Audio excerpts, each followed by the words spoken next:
Hey everyone, what's up? What's up? It's been a minute. Welcome to Big Screen Energy. I'm your host, Harry, and with me is my host. 10K, Friday. You know what it All is. right. So, yeah, it's been a minute since we've been here, but of course, we want to send a shout out to Allied and the Rogers Review for getting us a screening. And we saw one heavy duty movie this week in one battle after another. Yep. Let me start off. Let me start off by saying I saw maybe two trailers for this movie, and I said, you know what? I want to see this. I don't want to see too many trailers because you already know how it is. You put too many trailers out there, you've spoiled half the movie. Mm-hmm. Hey, you already know. When we went to go see it, we weren't 45 minutes in. I had already asked 5 different times, "What am I watching?" Oh, you did that 30 minutes in because that's how crazy it started. Jeez, that was something. So I'm going to throw it at you. Give everybody a quick synopsis as what was it about. I mean, basically, we've got Leonardo DiCaprio, Tiana Taylor, Sean Penn, Chase Infinity, a few other people in there. I think we saw one of the Hines sisters from that band because she was also in Paul Thomas Anderson's last movie, Licorice Pizza. But basically, Leonardo DiCaprio's character, he's been on the run, so to speak, after years of doing a lot of, revolutionary type missions with his partner Tiana Taylor, and they eventually have a child. And over the course of that whole portion of the film, you kind of see how they kind of divide. She gets captured by the authorities, and he has to go on the run.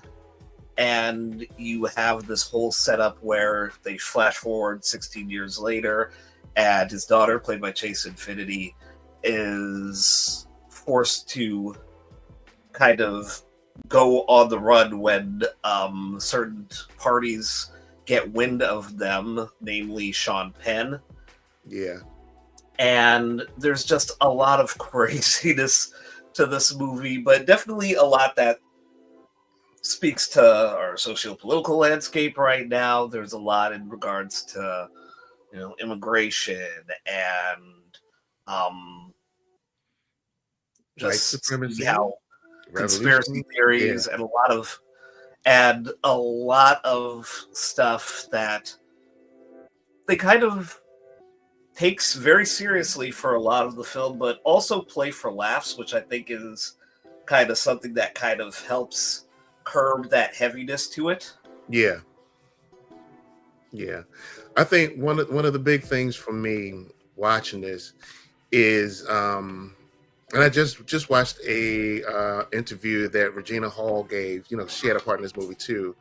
That Yes, yes. this was a movie that the director had been sitting on, the idea rather, he has been sitting on for about 20 years. Yeah. And it's crazy to think because we remember I kind of mentioned that as we were on the way out the theater.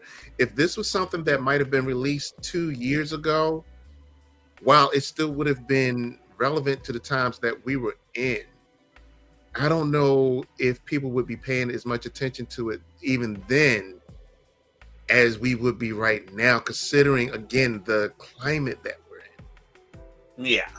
So to have been sitting on this idea for 20 years, it's like even if this had come out 10 years ago, you know, I don't know, but another swing that I have to kind of make on this was I really, and don't get me wrong, I really enjoyed this movie.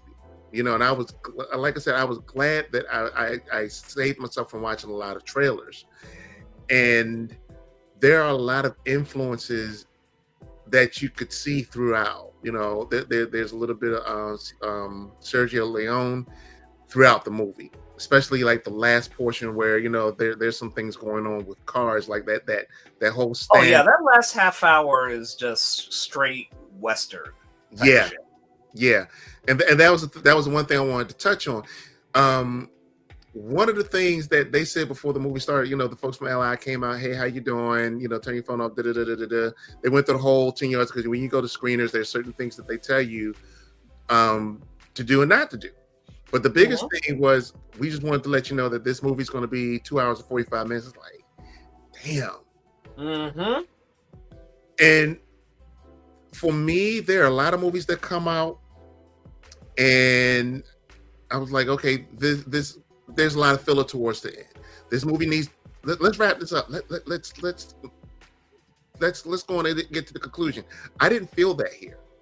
I feel like from start to finish, everything that was there needed to be where it was supposed to be. So even when you get to that 2 hour 10 mark, when everything kind of starts coming to its conclusion, when all the factions that needed to be where they needed to be, it wasn't a whole thing of, well, we're putting this there for filler, we're putting this in for dialogue. No, everything meant something because you're waiting for consequences.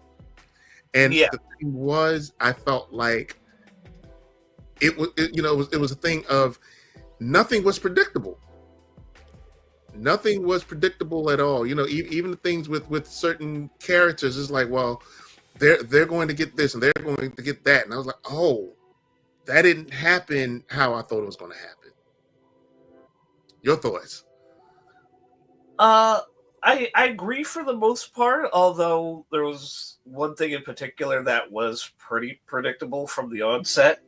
And I assume that that's something that, Paul Thomas Anderson as a filmmaker is trusting us, the audience, to pick up on immediately. And I think it plays very well throughout the rest of the film, just because by the end of it, what you think would happen doesn't. And it does kind of make things better. Yeah. Certain things are revealed over the course of the film, and you think to yourself, okay, is this something that other characters are going to be clued in on? And I credit the film for not going that route and realizing that it's not important, it's not relevant. Yeah. And I think just in terms of everything else, even other things as far as certain characters where they're kind of left up in the air.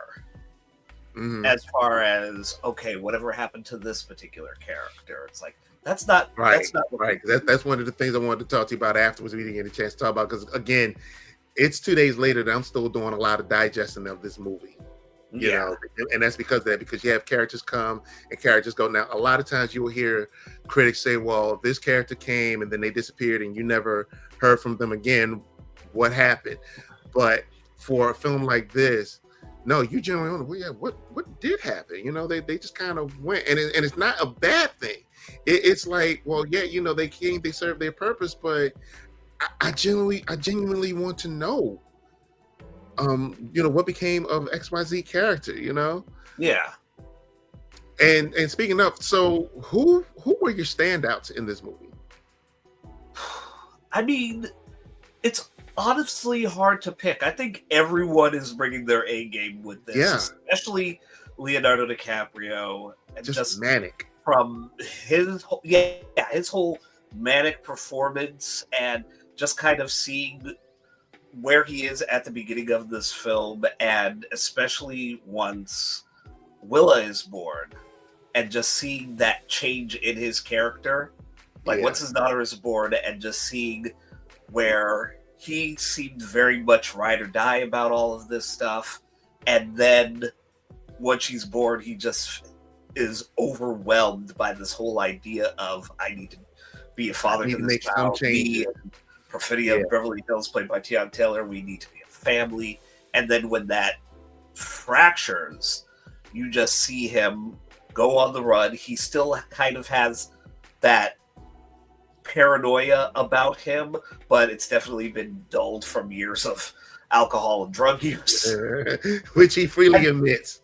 And it comes into play once he has to start reconnecting with the members of that revolutionary group that he was part of, and it's just so hilarious.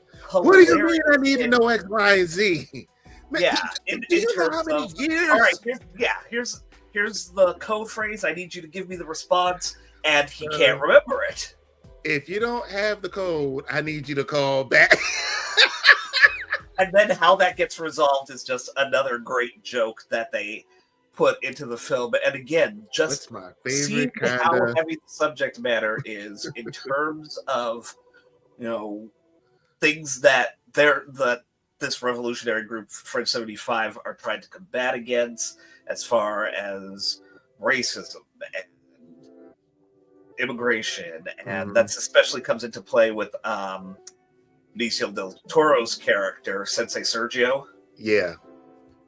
And even that, where it's played seriously, but there is still this underlying humor that doesn't break the tone of the film. Right. Because there's such subtlety to how funny of a character that Benicio del Toro played. He played that character so straight the whole way. And if you notice how he performed, it was almost like a sense where at any moment he could just kind of bust out and just laugh. Yeah. Because he always like, dude, I need you, Bob, to chill the hell out. Yes. While all this is going on and the world is going on, I just need you to chill. It's going to be fine. And because there is that. Yeah, because there is that dichotomy between the two of them. Because Sergio, he's still having something of a regular life, and you kind of almost feel like that's done deliberately, just because you have Benicio del Toro, who is a Latino actor, versus Leonardo DiCaprio, who is white. Yeah. And when we talk about certain things, especially in our society, as far as how white people will finally how they deal with situations versus how we deal with situations, versus how people of color and black people deal with it. We take it very seriously, but at the same time, there's been that constant need to do that. So to the point that in certain situations, you're just thinking to yourself, all right, this is just what we have to do, and white person, you need to relax. Right. While you're freaking the hell out, this is Wednesday for us. Yeah. So I think there's a subtlety to that, and I think that's something that helps the film very much, just because if you were to say, if Spike Lee were to direct something like this, the themes would be very blatant and maybe even a little overblown, and I think this especially relates. We would get hammered over the head with mess. And this especially relates to Mr. Sean Penn and his character. I was just coming to him because I was going to say he actually was kind of my standout character, because for a brief moment I didn't recognize him, but once I did, I was like, wow. And I do feel like a lot of times he doesn't get the accolades that he's deserved. I think, he was very underrated in a lot of things, and this might be another one of those movies, but he played the hell out of Lockjaw. I mean, and the biggest thing was that walk. I swear to you, everybody in the theater, every time he moved, 3 or 4 of us would just say that walk, just that walk.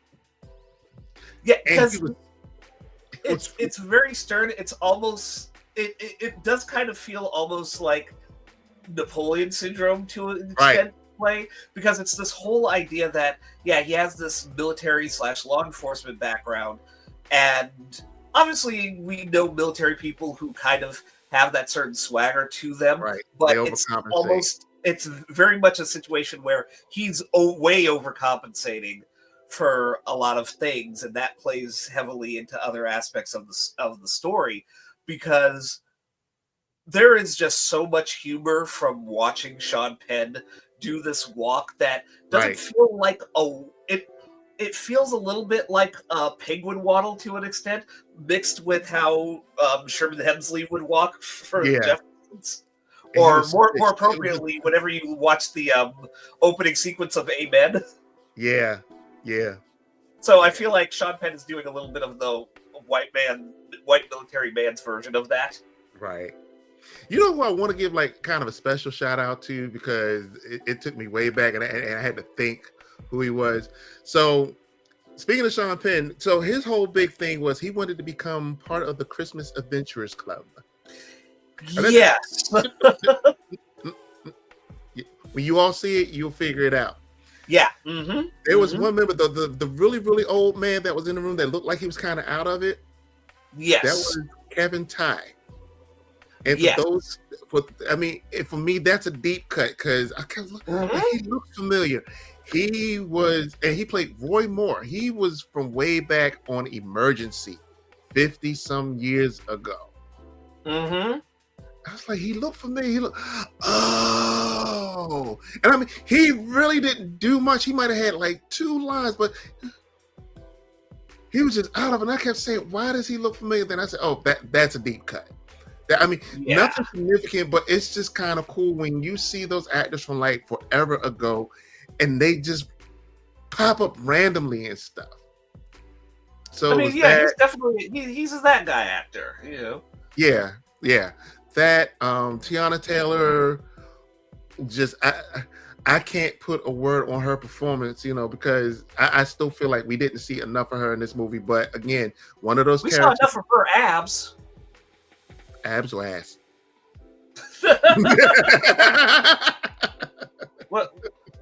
When I tell you, you are not going to beat Tiana Taylor when it comes to an abs off.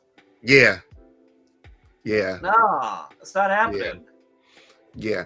But to kind of wrap this, my thing is. Well, we also have to talk about Chase Infinity. We have to make sure we talk about. Oh, yeah. Yeah. I'm gonna let you have that because I can't think of the superlatives to give her because she was just brilliant in that role. No, she really was. She's playing Leonardo DiCaprio's daughter, and she is an absolute standout. Just very fearful and determined, and giving Leo a lot of shit just because. Because he's Leo.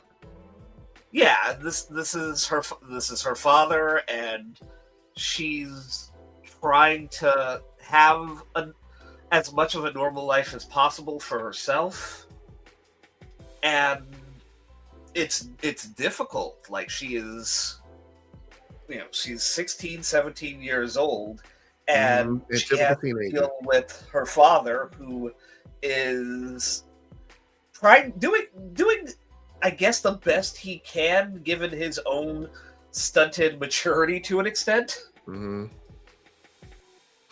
And you just have these Bob. Yeah. So her just being totally at odds with him in the way teenage daughters are with their parents, and have it be something that is amplified just by the nature of Bob's past, is really something that she plays very well in this film. And she has not done a lot. A lot to add. This is one of those movies that somehow I think is going to get some Oscar buzz. I would be surprised. I would be surprised if it doesn't, because this is one of those movies that, like I said, a lot of people are going to skip. But like I was going to say, to kind of put a fine pin on it, this isn't a movie you're going to casually walk into. I think you need to be in a frame of mind to sit, because it's a heavy movie. Yeah, and heavy in a good way, because, like I said, there's a lot that's thrown at you. There's a lot that you're going to have to take in. And when you come out, you're gonna be chewing on it for a bit, because you're gonna see some things, and you're gonna because again, it's appropriate for the time. It's it's a lot. It's a lot, and I'm here for it. I'm here for it, and like I said, I'm so glad I didn't watch a lot of trailers for this. Well, I mean, I saw all the trailers for this, and I don't think any of them really spoil too much about what's going on in the film. I think there were only about 2 trailers for this. There was the teaser, and then there was the full trailer, and that was it. And other than that, you don't really get a sense for how deep this movie is. And that's how I felt afterwards. Certain aspects, as far as telling you about the people who are pulling strings behind the scenes of things, and how people who sort of try to rally against that, have their interconnected networks, how they communicate with each other. And so much of it is definitely,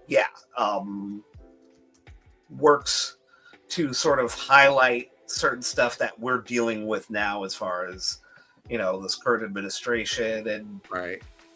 seeing how corporations move as well. But at the same time, it's framed in such a way as that it's not trying to weigh you down with having to think about all of that too much. Yeah. It still wants you to think about it, but it at least does it in a way that even when certain things get really heavy, as far as like characters dying or characters getting captured, there's still a sense of surprisingly levity to it. Right. Right. And it's never not so much, never so much that it trivializes what's happening, but just enough so that it lets you breathe and sit with it without feeling overwhelmed. And that's why I was going to say that was the biggest part of the idea that the movie length was what it was, because some movies are so top heavy that by the time you get to the back half, it's like we're just trying to pack in whatever we're trying to pack in just to fill it out. But you hit it right there, like, we're going to pack this in, we're going to let it breathe, we're going to develop some stuff, then we're going to go into the next thing, do a whole lot, let it breathe. We're going to stretch it out, but for every little point that we stretch out, there's going to be something in there that's going to make sense. We're going to give you things, we're going to take away things, but we're going to make it all make sense. So that way, when we get to the final conclusion, it's all going to come together. Yeah. It's all going to come together. So on that point, we are going to wrap here. We're going to try to get a couple more of these in as we get stuff. So again, like I said, I want to send shout outs to Allied and the Rogers Review that got us in for this movie. I think it's an amazing movie. Go in and just kind of be prepared. So with that, I'm Harry. Skyday, where can they find you? You can find me on Blue Sky, Ken K 1980. All right. You can find me under Bishop Cosplay everywhere. And we'll see you at the movies. We're out. All right. Later.